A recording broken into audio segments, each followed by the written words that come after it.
In 1943, my grandmother fed a family of 7 on one scrawny yard bird. That chicken lasted 4 meals. Today, folks throw out more food in a week than she used in a month.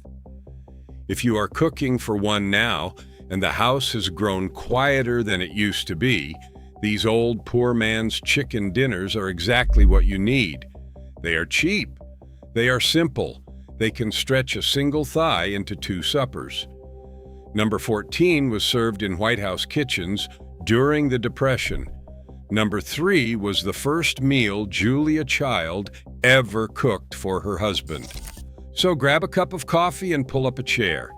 Here are 25 forgotten poor man's chicken dinners every senior living alone needs to remember. And do hit the subscribe button before we start. Let's begin our countdown. Number 25, chicken and drop dumplings. Your grandmother didn't need a roaster to feed a crowd. She would take 1 bony chicken back, simmer it with an onion and a carrot for an hour, then drop spoonfuls of flour and milk dough right into the bubbling broth. 10 minutes later, she had dumplings the size of biscuits floating on top like clouds. A chicken back cost maybe 15 cents in 1952, and the flour was already in the pantry. For a senior cooking alone today, this is still the best use of a leftover rotisserie carcass. You pull the scraps, simmer the bones, drop your dumplings, and you've got 2 nights of supper out of a bird you already ate once. Nothing wasted, nothing fancy, just warmth in a bowl. Number 24, chicken a la king on toast. In the 1940s, this was what every diner in America served for Sunday lunch. Chopped chicken, peas, pimientos, and mushrooms folded into a cream sauce and ladled over 2 slices of buttered toast.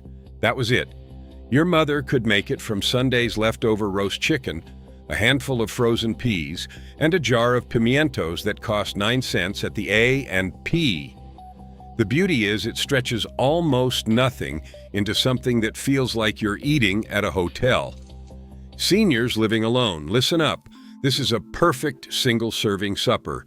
Half a cup of chopped chicken feeds 1 person easily, and you can make the sauce in a saucepan on a Tuesday night without breaking a sweat. Number 23, chicken croquettes. These golden little footballs ruled the church supper circuit from 1935 through the Kennedy years.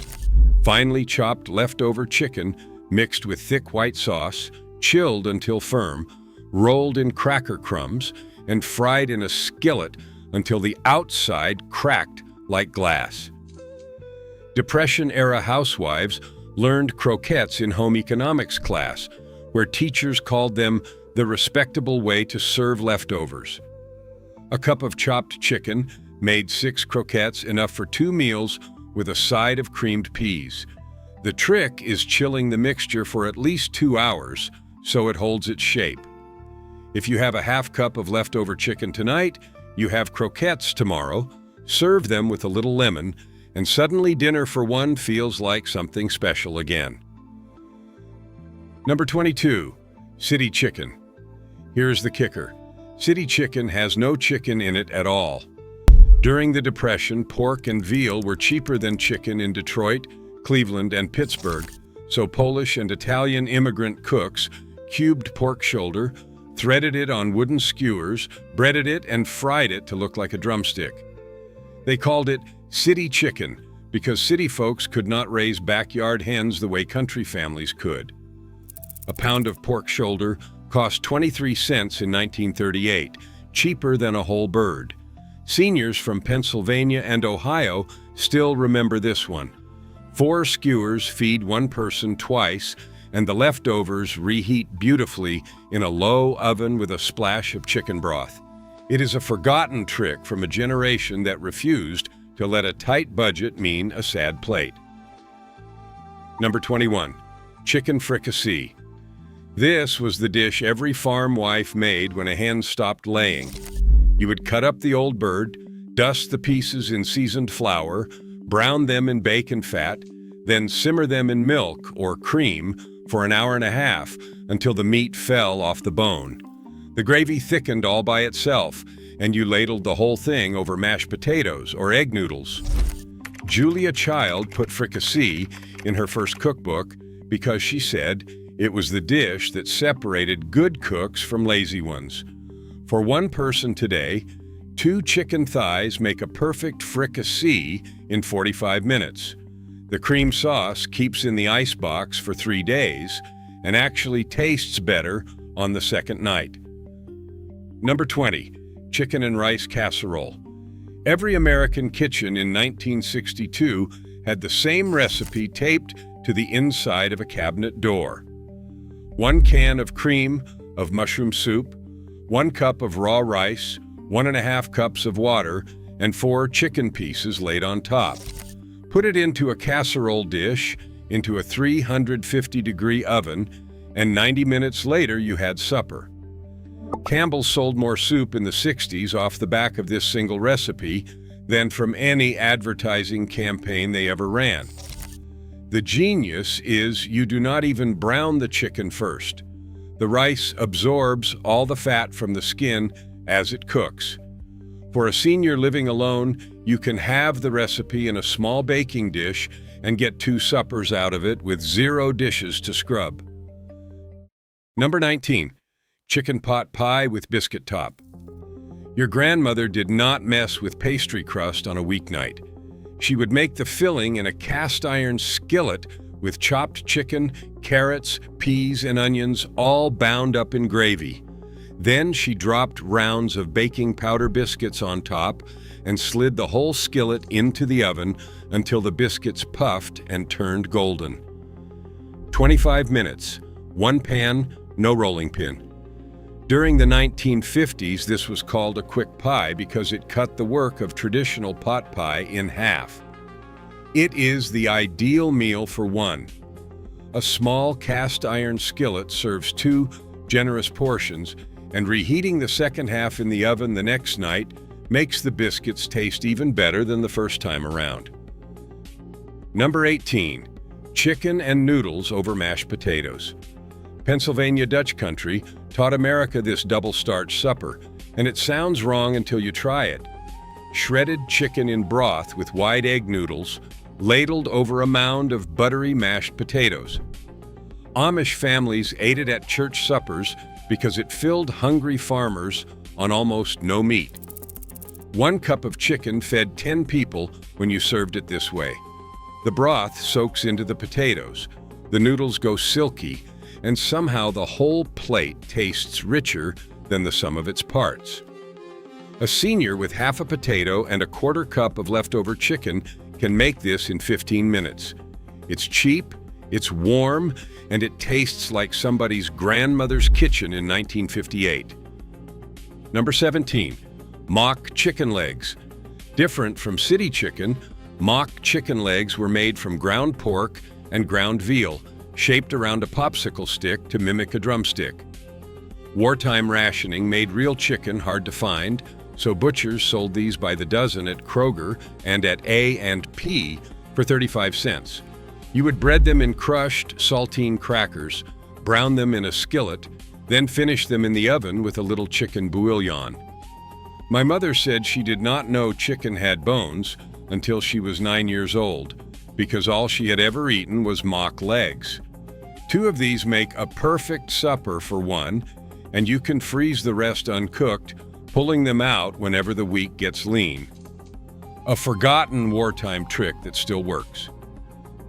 Number 16, chicken hash. Hash wasn't just for corned beef. Every Monday morning, diners from Boston to San Francisco chopped up Sunday's leftover chicken with cold boiled potatoes and onions, fried it in a cast iron skillet until the bottom formed a crust, and topped it with a fried egg. The Waldorf Astoria put chicken hash on its menu in 1893 and charged $2 for a plate. Your grandmother did it on a Tuesday for free. It's the perfect single-serving breakfast or supper. A half cup of chicken, 1 potato, half an onion, and you've got a meal in 10 minutes. The browned crust on the bottom is the whole point. Do not stir it too much.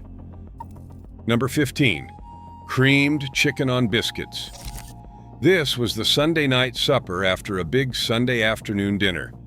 You would take the chicken meat you did not finish at lunch, shred it into a cream sauce made from the pan drippings and a little milk, and spoon it over hot split biscuits.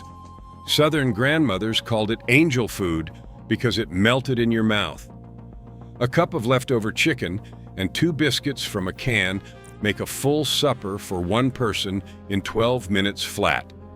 It is the kind of meal that reminds you why simple food beats fancy food 9 times out of 10.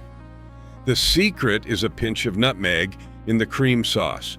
Your grandmother knew. Most modern cooks do not. Number 14.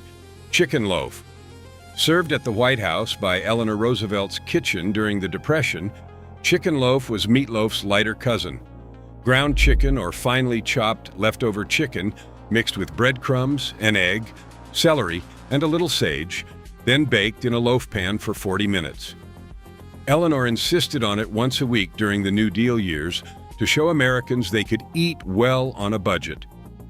A small loaf feeds one person for 3 nights, hot the first night with gravy, cold the second in a sandwich, and crumbled into soup on the third. For seniors living alone, this is the kind of dish that earns its place in the icebox. It gets better every day it sits. Quick pause before number 13. If you are enjoying these recipes and want the full collection, I put together a cookbook with 100 simple meals just like these, all portioned for 1 or 2 people. The link is right below this video in the description. Now back to the countdown. Number 13. Chicken divan. In 1937, the Divan Parisian restaurant in Manhattan's Chatham Hotel invented this dish, and by 1955, every suburban housewife in America had the recipe clipped from Good Housekeeping. Cooked chicken and broccoli layered in a casserole, topped with a cream sauce made from mayonnaise, cream of chicken soup, and a little sherry, sprinkled with cheese and broiled until bubbly. It sounds fancy. It isn't. Total cost in 1960 was about 60 cents for 4 servings. For one person, use a small ramekin, half a chicken breast, and a handful of broccoli. 8 minutes under the broiler and you're done. It still tastes like something you'd get at a ladies' luncheon, and seniors cooking alone deserve food that feels a little special on a Wednesday. Number 12. Country Captain Chicken. Brought to Savannah by a British sea captain in the 1800s, this dish is chicken simmered in a tomato curry with raisins, peppers, and almonds, served over rice. Franklin Roosevelt loved it so much he requested it at Warm Springs, Georgia, right up until his death in 1945. What makes it a poor man's dinner is that the curry powder and tomatoes mask the toughness of any cheap cut. Chicken thighs, which still cost under $1 a pound today, work better than breasts for this recipe. 1 thigh, half a can of tomatoes, a spoonful of curry powder, a handful of raisins, and you've got a meal that feels exotic for under $2. Reheats beautifully on day 2. Number 11. Chicken and waffles. Before it became a brunch trend, chicken and waffles was Sunday supper in Pennsylvania Dutch country. And I am not talking about fried chicken. I am talking about stewed chicken in gravy, ladled over plain waffles. The Mennonite farmers made it because waffles used up the same flour, milk, and eggs they already had, and the gravy stretched one chicken across 8 plates. A senior with a waffle iron and a can of chicken can put this together in 20 minutes. 2 waffles, a half cup of chicken gravy with shredded meat, and you've got the kind of supper that will have you pushing back from the table full for under $1.50. This version is the original, and it is still the best. Number 10. Smothered chicken. Deep South kitchens built their reputation on this dish. Bone-in chicken pieces, dredged in seasoned flour, browned in a heavy skillet, then buried under sliced onions and slow simmered in broth for 45 minutes until the gravy turned dark and glossy. The name comes from that blanket of onions pressing down on the chicken. My great-aunt in Birmingham made it every Wednesday from 1948 until the year she died, and she never spent more than 50 cents on the meat. 2 chicken thighs and 1 big onion feed a senior for 2 nights. Serve it over rice or grits, or just plain white bread to soak up the gravy. No fancy spices, no fancy anything, just patience and a lid. Number 9, Brunswick stew. Georgia and Virginia still argue over who invented it, but Brunswick stew was originally made with squirrel and rabbit, until chicken became cheaper in the 1950s. Now it is chicken, corn, lima beans, potatoes, and tomatoes, all simmered together in a thick broth until everything falls apart. The magic is you can make a pot of it on Sunday and eat it for the whole week. It actually gets better by the 4th day. For seniors who hate cooking every night, this is the answer. 1 pot, 1 afternoon, 4 or 5 suppers. It also freezes perfectly in single-serving containers. Southern grandmothers used to say Brunswick stew was poverty food that tasted like Sunday dinner, and they were not wrong. Number 8, chicken paprikash. Hungarian immigrants brought this to Cleveland and Pittsburgh in the 1920s, and by the 1950s it was showing up in church cookbooks from Chicago to Scranton.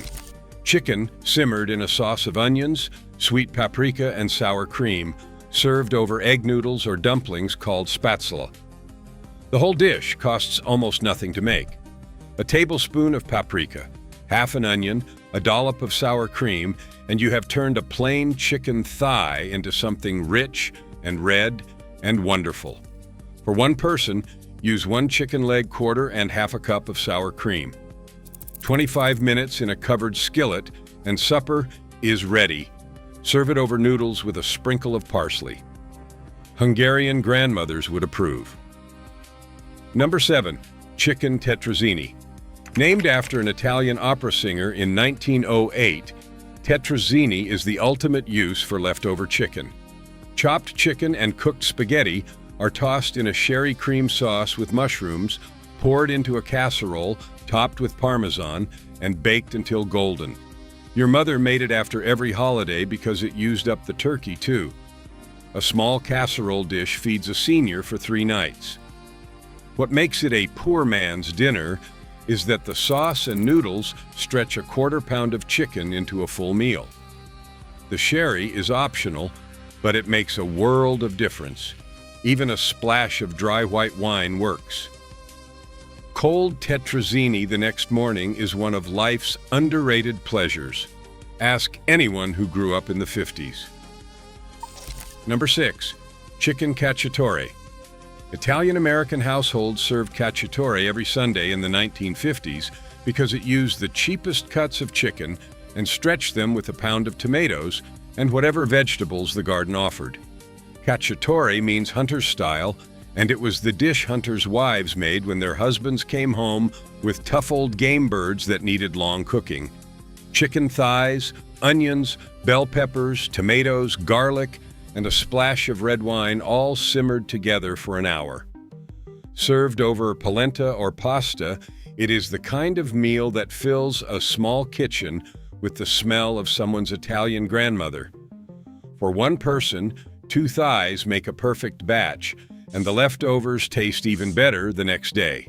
Cheap, easy, completely forgotten. Number 5, chicken salad from the carcass. Every American grandmother knew that the real chicken salad did not come from a fresh bird. It came from picking the carcass clean the day after a roast chicken. You would get maybe a cup of meat from the back, wings, and neck, and that became lunch for 2 days. Mixed with mayonnaise, chopped celery, a spoon of pickle relish, and a hard-boiled egg, it went on white bread with lettuce. In 1958, a chicken salad sandwich at a diner cost 35 cents, but your grandmother made hers for almost nothing. For a senior today, This is the most efficient use of a rotisserie chicken you can find. Pick every scrap. Waste nothing. Your wallet and your ancestors will thank you. Number 4. Poor man's chicken fried chicken. Before boneless breasts took over, this was how broke families made fried chicken feel. Fancy. You would pound thin pieces of chicken breast between 2 sheets of waxed paper until they were a 1/4 inch thick, dredge them in flour and buttermilk, and fry them quickly in a cast iron skillet. Then you would make cream gravy from the pan drippings. 1 chicken breast fed 3 people this way. The pounding made the meat cook in 3 minutes, and it tenderized any tough cut you could find. For a senior, 1 breast makes 2 generous suppers, with gravy over toast or biscuits. It is the kind of meal that used to be Sunday dinner, and now takes 15 minutes on a Tuesday. Julia Child's very first meal for Paul Child in 1946 was sautéed chicken livers with caramelized onions on buttered toast. She said later it cost 12 cents to make, and he proposed the next week. Chicken livers have always been the cheapest part of the bird, usually less than $2 a pound, even today, and they cook in 5 minutes. Dredge them lightly in flour, brown them quickly in butter with a sliced onion, and serve them over toast with the pan juices. For a senior living alone, this is the perfect 10-minute supper, full of iron, full of flavor, and so cheap you'll feel like you're cheating the grocery store. The generation that grew up on this meal lived to 90. Number 2, chicken stew with drop biscuits. Different from pot pie, this one is looser, soupier, may, and more forgiving. You simmer chicken pieces with potatoes, carrots, celery, and onion for an hour until everything is falling apart, then drop spoonfuls of biscuit dough right onto the simmering stew. Cover the pot and let them steam for 12 minutes. The biscuits come out fluffy on top, gravy soaked on the bottom. Depression-era farmers ate this 3 nights a week because it used 1 chicken and 6 cents worth of flour to feed 8 people. A senior can make a small batch in a saucepan with 2 thighs and half a potato. The biscuits soak up the broth and become the best part. Nothing warms a quiet kitchen like this one. Number 1, Sunday roast chicken stretched 3 ways. The number 1 forgotten poor man's chicken dinner is the Sunday bird that became the whole week's menu. Your grandmother bought 1 4-pound chicken on Saturday for 50 cents and made it last until Friday. Sunday was roast chicken with gravy and mashed potatoes. Monday was chicken sandwiches. Tuesday was chicken and dumplings from the scraps. Wednesday was chicken soup from the bones. 5 meals from 1 bird, no waste, no complaints. Today, a rotisserie chicken from the grocery store costs $6. Most people eat half of it and throw the rest away. For a senior living alone, 1 chicken should feed you for a full week. That was the unspoken rule of every kitchen in America before convenience food made us forget how to stretch a dollar. Learn that rule again, and you'll eat like a king on almost nothing. And there you have it. 25 poor man's chicken dinners that built this country through hard times, and every one of them is still perfect for cooking when it's just you at the table. If you want the full collection with ingredient lists and step-by-step directions, I put together a cookbook with 100 simple meals, all sized for 1 or 2. The link is right below in the description. Now I want to hear from you. Which one did your mother or grandmother make? Drop it in the comments. Tell me the one I missed. And if this video brought back a memory or 2, hit that like button and subscribe so I know to make more. Because these recipes do not belong in a museum.